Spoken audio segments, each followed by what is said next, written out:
मंत्री हरदीप पुरी जी ने कल अपनी प्रेस कॉन्फ्रेंस में जो बयान दिया, as part of a delegation of the IPI or the ICM that I met Mr. Epstein on a few occasions, 3 or maximum 4. Hardeep Puri जी ने किस तरह से अपने वक्तव्य में झूठ बोला वो मैं आज आपको दिखाना चाहता हूं। ये हरदीप पुरी जी का पहली मीटिंग जो उन्होंने अक्टूबर 2014 में की, वो किसी ऑफिसर की कैपेसिटी में नहीं बल्कि भारतीय जनता पार्टी के एक सीनियर नेता के रूप में एप्स्टीन से मिल रहे थे। एप्स्टीन इसमें पुरी साहब से ये पूछ रहे हैं कि मेरी एडवाइस यूजफुल और प्रोडक्टिव थी कि नहीं थी। तो हरदीप पुरी जी इस पे ये कहते हैं, very useful and productive from my point of view, would like to come across on 8th और 10th to brief you in fuller detail. Epstein को, जो कि बाल शोषण के आरोप में अपराध में सजा याफ्ता था, ऐसे व्यक्ति से एडवाइस लेते हैं हरदीप पुरी और उसके बाद इनकी मीटिंग कंफर्म होती है। एप्स्टीन जवाब देते हैं 10th। तो हरदीप पुरी पूछते हैं कितने बजे,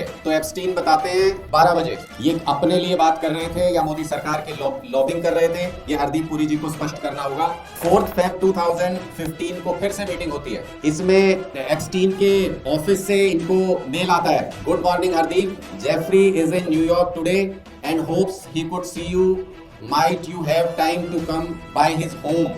और हरदीप पुरी इसका जवाब देते, just sent him a message saying I could come by around noon. Hardeep Puri जनवरी 2016 में फिर मिलते हैं एप्स्टीन से। एप्स्टीन के ऑफिस की तरफ से पूछा जाता है कि good morning Hardeep, Jeffrey is in New York today, tomorrow and Thursday, might you have time to come by and see him. और हरदीप पुरी उसको जवाब देते हैं कि टुमारो 11 AM।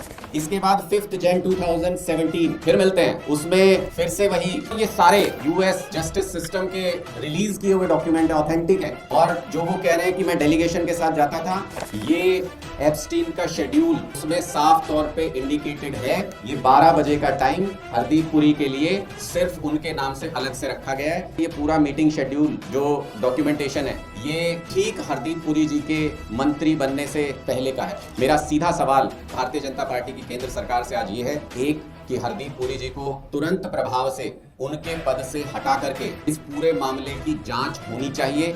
और दूसरा, बहुत से डॉक्यूमेंट्स हैं जो यूएस ने अभी तक डिस्क्लोज नहीं किए हैं कि क्या इसी तरीके की कोई मीटिंग प्रधानमंत्री नरेंद्र मोदी जी की भी एप्स्टीन के साथ है, जिसकी फाइल को दबाए रखने के बदले में यूएस की मनमानी को भारत स्वीकार कर रहा है। और ट्रेड डील जिस तरीके से किया गया, पाकिस्तान के साथ सीज फायर जिस तरीके से किया गया, कोई भी संप्रभु राष्ट्र इसको बर्दाश्त नहीं कर सकता।